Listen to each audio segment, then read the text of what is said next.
What's up, guys? Welcome back to Newswave. So in 2 days, the only Switch game that has been dated from Nintendo, we're not counting Bakugan as a whole third-party thing, but the only game from Nintendo currently will be out, that's Paper Mario. So people are really looking forward to it, and wouldn't you know it, it has now leaked out, and it seems like a lot of people are playing it right now. So we're gonna go over that today, not necessarily any spoilers, which seem to be popping up, but just so you know where it's coming from, and hopefully you can avoid some of the spoilers online over the next few days for Paper Mario. Also, we did get reviews for Ghost of Tsushima. We're gonna go over that today and kind of where it sits right now with critics and, of course, on Metacritic. And I want to go over a new accessory that seems to be hitting the market from Nyko. It's for the Switch Lite, and it's working to restore a feature that Nintendo had to take out of the Switch Lite to kind of make it work overall for them in terms of cost. And it does it in a very odd way, we'll say. As always, guys, if you enjoy these videos, make sure you hit the like button, helps out a ton. And if you're brand new here, hit that red subscribe button down below as we head towards 500,000 subscribers. And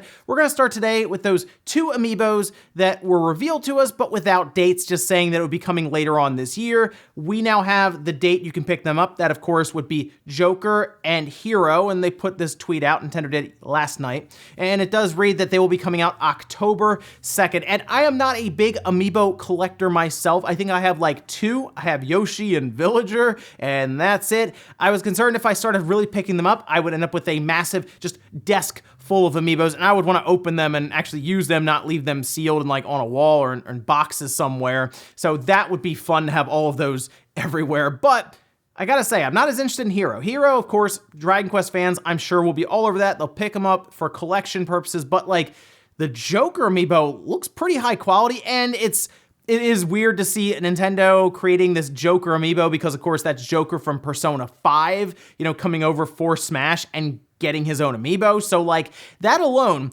might be worth grabbing, but like I just need to make sure I don't get too crazy with Amiibo stuff because that seems like a whole rabbit hole to fall down. Also, we did get an update for the Switch. If you have not, go ahead, turn on your Switch, connect the internet, and go ahead and update to 10.1.0. The notes just seem to say general system stability. So it could be anything. Like we've talked about this before. Of course, that means your Switch naturally standing up, less prone to being knocked over, but most likely it's just for some bugs or some different glitches they found that could cause the system to crash or do weird things in very specific scenarios that most of us have never really noticed. So it's worth upgrading to just to get that all out of the way. And honestly, you'll have to if you want to go online. But there was one other thing that people noticed, and that is that there was an update for your Joy-Cons seemingly as well, at least your controllers, and now people are trying to figure out what exactly happened here because naturally there is the Joy-Con drift lawsuit going on, so people are wondering if Nintendo did something to alleviate some of the drift, maybe with the dead zones on the joysticks and all that.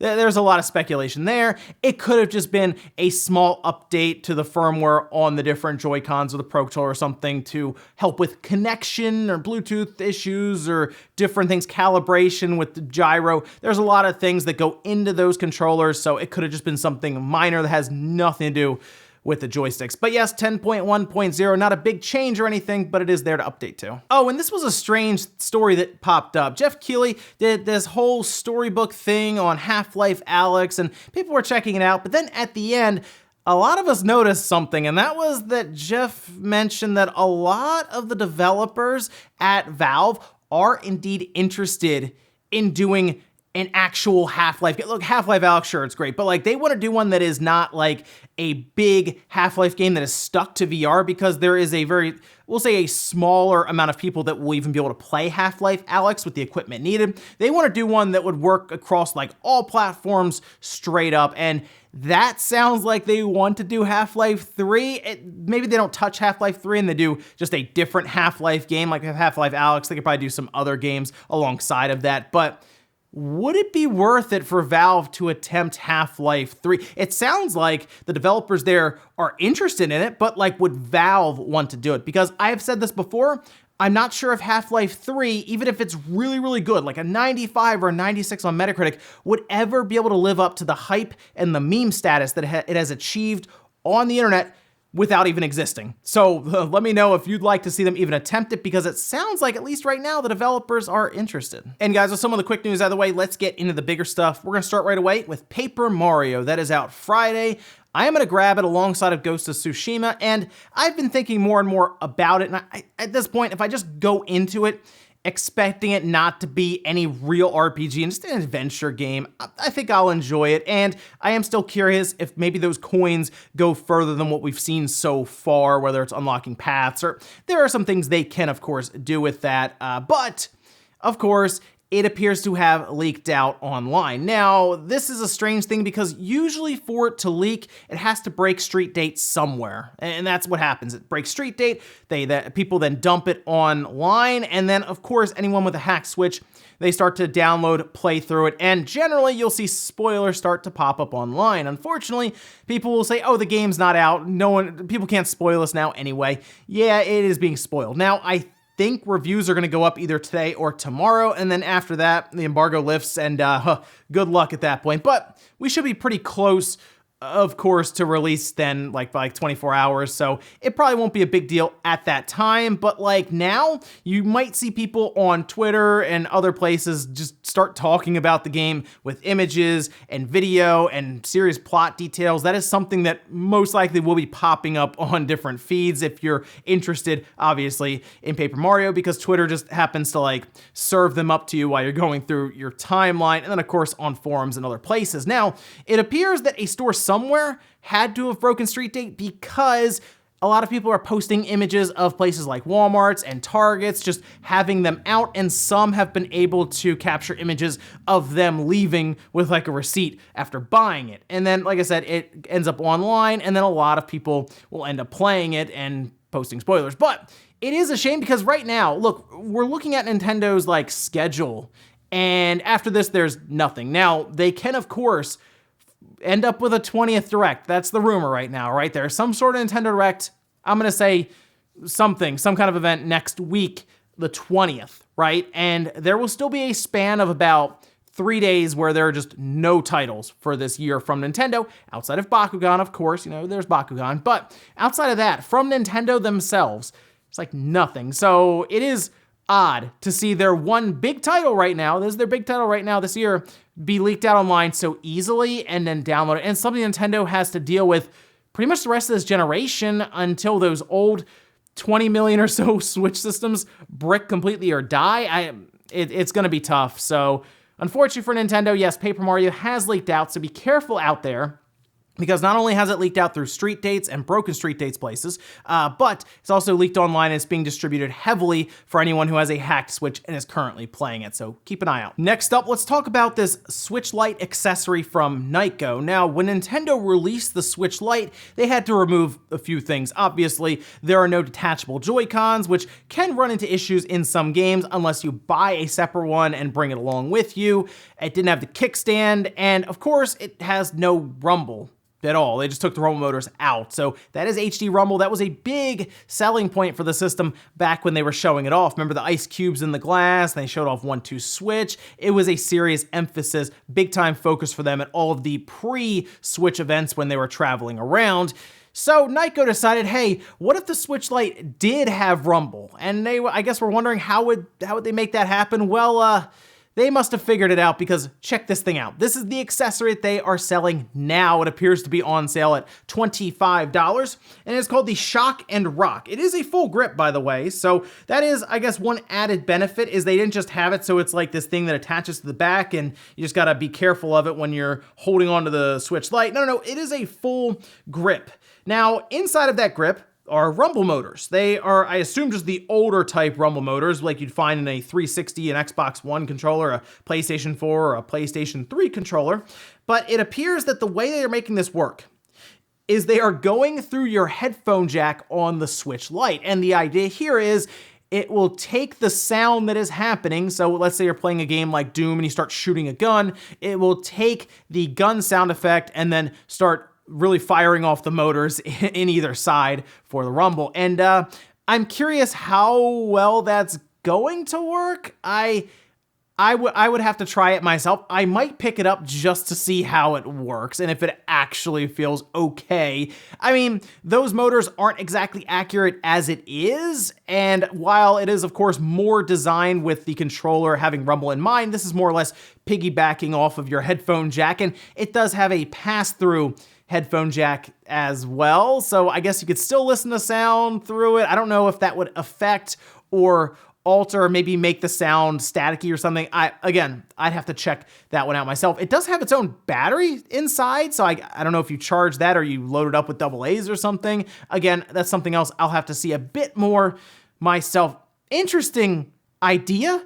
I mean, it is thinking outside of the box, right? To just basically slap rumble motors on and then feed off of the headphone jack to make that happen. We have seen the headphone jack do quite a few things, though. There is also, I believe, like a stylus art studio pen you can get for it that will read off of the headphone jack for different things you're doing on screen. So that headphone jack has been used before for other things, and this is just something else to let rumble motors work off of sound in the game. Next up, let's talk about the Stadia Connect that happened yesterday. And I know what you're thinking, there was a Stadia Connect yesterday? Yes, there was. Of course, the Stadia Connect is their own State of Play or Nintendo Direct. It's their pre-recorded live stream presentation that they do. And I will give Stadia credit. They did announce some things that were meaningful for their service for the 12 people who are currently still using it, but they did at least listen to feedback from people who are using the service and even people outside of it, I'm sure, and they went to work signing exclusives. And I'll say one is something I looked at and said, oh, okay, that actually makes sense. That's pretty cool. Anyway, let's go over some of the announcements here. They did announce 16 exclusives. Some of them appear to be studio signings for exclusive games, but they did have Sekiro Shadows Die Twice. They did also have this Bomberman game. That's the one that I think looks really, really cool. Super Bomberman R Online. It is a Battle Royale style Bomberman game with up to 64 players, which means everyone using Stadia now can play this game all at once. Obviously a joke. I'm sure there's more than 64 people. Anyway, they also signed deals, which was pretty interesting to see, with Harmonix. That could be a rhythm game, maybe. And then Supermassive Games, who created Until Dawn. So maybe they'll do like a horror game. That could be kind of neat. And then Uppercut Games, who made Submerged. Now, looking at the other list of games that they had, which is One Hand Clapping, Dead by Daylight, Hitman, Hitman 2, and Hitman 3, Serious Sam 4, Outriders, WWE 2K Battlegrounds, PGA Tour 2K21, NBA 2K21, and then Hello Neighbor and Hello Neighbor Hide and Seek. They did also have Splash Damage, who is creating their own exclusive game for it called Outcasters, debut it there as well. But no real overall footage outside of just being like, it's a multiplayer style game, of course, but like they didn't show anything from the studios that they signed up for exclusives, but I think this is a step in the right direction for the overall Stadia service. It's going to take a while to build. It really will. But like Bomberman R Online, the Battle Royale, that is something that will finally take advantage of YouTube integration. And that is, I think, key for Stadia to really work well and become something that we see as kind of second nature even on YouTube. Because if you're watching a streamer, they're playing Bomberman and you want to jump in, you click a button and it'll just launch. The only issue is you have to be a Stadia user, you have to own the game, which seems to be, like they need free to play games is the biggest thing. Because right now they have to focus heavily on monthly active users and build that base up. No clue why Fortnite was not announced here as being a game coming to Stadia with the amount of Fortnite players on YouTube right now. It blows my mind.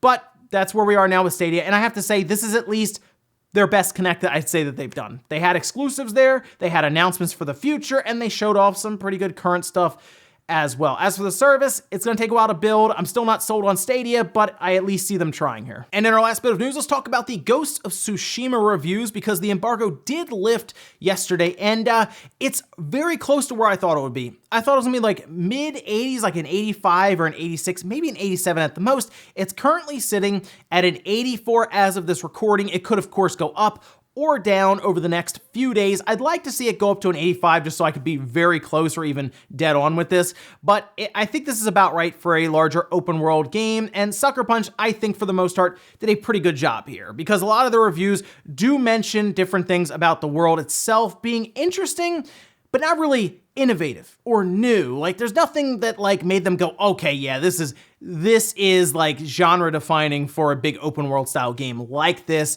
It just apparently follows the status quo and plays it fairly safe, but you can already see visually the game looks impressive. Like there are a lot of parts where people were saying, oh, I just stopped and I used a photo mode and I just took pictures because it looks that good. Overall, the other parts is that apparently it's like the best Assassin's Creed game. So there we go. It at least does that. I was hoping to hear more, oh, it's a great Tenchu game, but apparently the Ghost side is like, it's okay. It's a very good samurai game is what I'm hearing, and it's a pretty good Tenchu game, but better Assassin's Creed game. So like, I'm still really looking forward to it. I think the reviews are in line for where I thought. It's like 78 positive, like 9 mixed or so. So nothing really negative. And for the most part, I think this is a good way for Sony to close out their generation. They had a lot of quality over the last PS4 generation, at 6 or 7 years or so. I think that's pretty good for the most part looking back on it. And now we can, of course, look forward to the PlayStation 5 because there's nothing else here as we roll on towards that system. And hey, Ghosts and Last of Us Part 2, I'm sure will be probably ready day one with some sort of enhancement patch, and Ghosts already looks super impressive. I can't wait to see what it looks like on the PS5 as well. And we're gonna finish up with a comment of the day, as you're seeing here. This is from, we'll say E. We don't even know all the features of this console, nor do we even know what the ports are on the back, and people really expected Sony to announce that we could blindly pre-order without all the information. Yeah, because it's the PlayStation 5.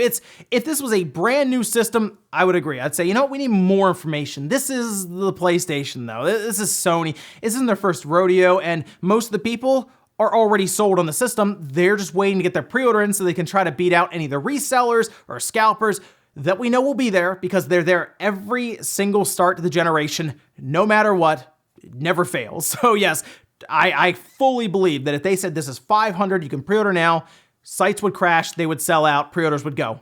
Absolutely. That if it's a known product line, that's why. And we've seen some games, right, that people were really excited about. We've seen the console itself.